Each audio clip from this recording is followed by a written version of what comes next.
Film ini adalah lanjutan dari film sebelumnya yang berjudul Achinese Ghost Story 1987, di mana waktu itu Ning Xiaoxin berhasil membebaskan jiwa Nip Xiaoxin bersama Pendeta Tao. Setelah itu Ning Choisan kembali ke kampung halamannya. Namun saat ia kembali ke kampung halamannya, ia mendapati banyak sekali perubahan, bahkan penduduk yang ada di sana mereka tidak berani untuk keluar rumah, karena mereka takut bertemu dengan seorang buronan yang sedang dicari oleh pihak kepolisian bernama Bing Chou. Saat Ning sedang berada di sebuah warung makan, ia ditangkap oleh pihak kepolisian, karena mereka menganggap Ning Xiaoxin adalah Bing Chou, seorang buronan yang selama ini mereka cari, dan Ning pun langsung dibawa ke kantor polisi untuk memenjarakannya.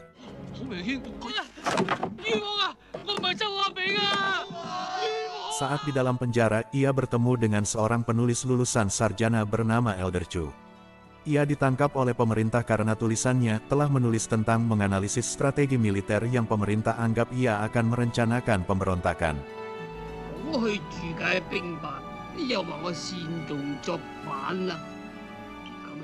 Lalu beberapa bulan kemudian, Ning yang masih mendekam di penjara, pada hari itu ia akan dieksekusi mati, dan Ning pun memohon kepada Elder untuk bisa keluar dari dalam penjara tersebut.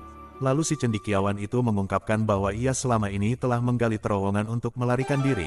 Kemudian ia menyuruh Ning untuk keluar melalui terowongan yang telah ia buat, lalu ia memberikan salah satu buku dan liontinnya kepada Ning.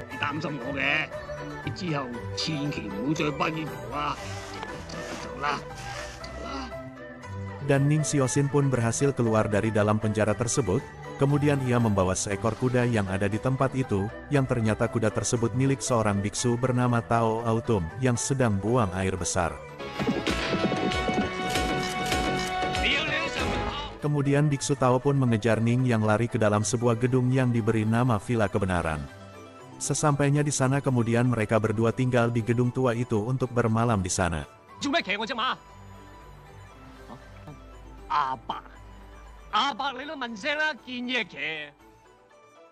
Kemudian segerombolan para pemberontak yang dipimpin oleh seorang wanita bernama Windy, yang wajahnya mirip Nip Xiaoxin, lalu menyerang mereka berdua. Namun berkat ilmu yang dimiliki Pendeta Tao, mereka pun tidak berdaya saat menghadapi kehebatan pendeta tersebut. Ning Choisan yang melihat Windy, ia pun berpikir bahwa Windy adalah reinkarnasi dari kekasihnya Nip Xiaoxin, namun Windy sama sekali tidak mengenal Ning.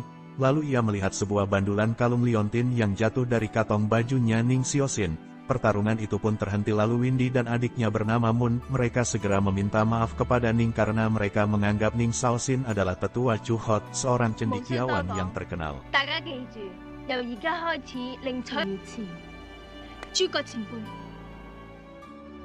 Kemudian Windy memberitahukan kepada Ning dan Tao bahwa ayahnya yang bernama Fu, ia dijebak atas kejahatan yang tidak pernah ia perbuat, dan sekarang ia sedang dipindahkan ke tempat eksekusi mati. Misi mereka menjadi pemberontak adalah untuk membebaskan ayahnya dari hukuman mati. Lalu mereka berangkat meninggalkan Ning dan Tao di villa yang dihuni oleh hantu monster, dan monster itu pun menampakkan wujudnya di hadapan mereka berdua, lalu Tao pun memberikan perlawanan kepada monster tersebut. Tao berhasil melukai monster itu, namun ia kabur, dan Tao pun terus mengejar monster itu lewat bawah tanah sampai hari menjelang pagi. Kemudian Pendeta Tao terlibat perkelahian dengan para tentara kekaisaran yang sedang konvoi yang dipimpin oleh Jenderal Hu, kemudian mereka berdua pun bertarung.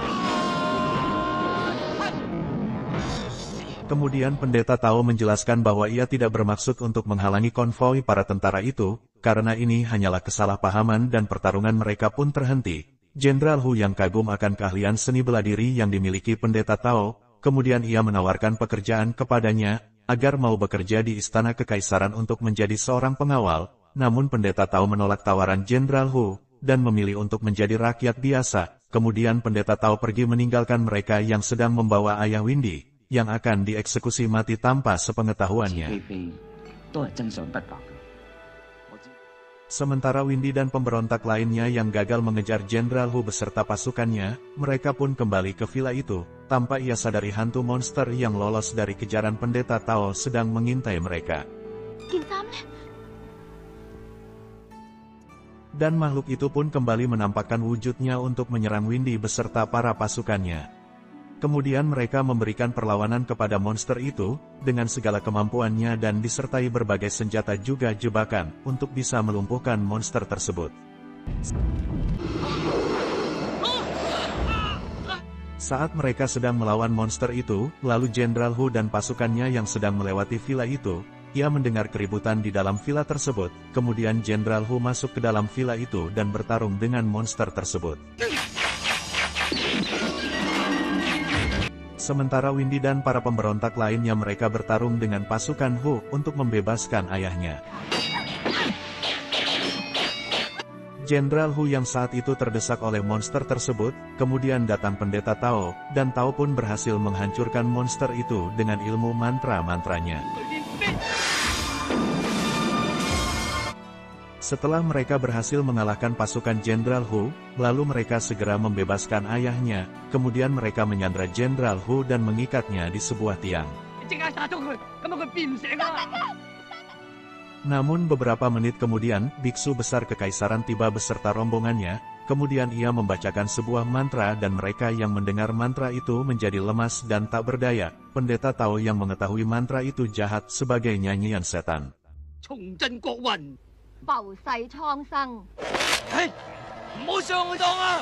Kemudian pendeta Tao bertarung melawan biksu besar itu, namun ilmu yang dimiliki biksu besar itu sangat tinggi sehingga pendeta Tao pun tidak bisa untuk mengalahkan kesaktian biksu tersebut. Lalu ia menyuruh Ning Xiaoxin dan Windy melarikan diri untuk mencari bantuan kepada pendeta Yin Cikatao.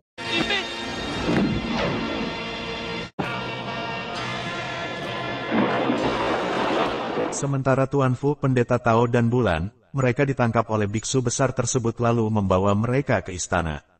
Saat berada di istana, Jenderal Hu yang mencurigai biksu itu, kemudian ia memasuki istana dan mendapati mayat para prajurit dari seluruh istana kerajaan di dalamnya.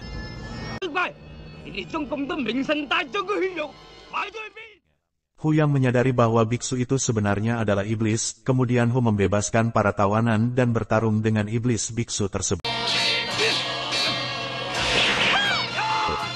Namun karena kekurangan sihir spiritual, Jenderal Hu tidak mampu mengalahkan iblis itu dan ia pun dihancurkan oleh iblis tersebut.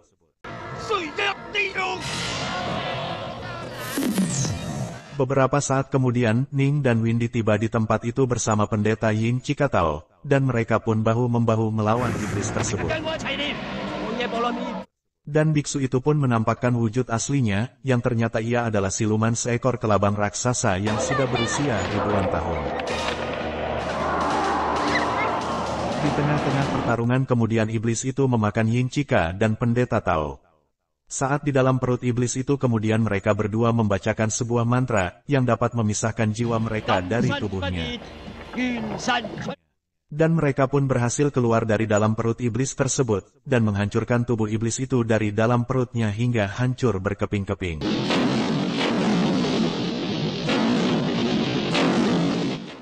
Keesokan harinya saat Ning berada di sebuah penginapan, ia melihat pernikahan Windy dengan keluarga Mak, kemudian ia berlari menghampiri Windy untuk menyatakan selamat, dan memberitahu adiknya Moon bahwa dia berharap agar Windy menjadi keluarga yang samawa, sakinah mawadah dan warohmah.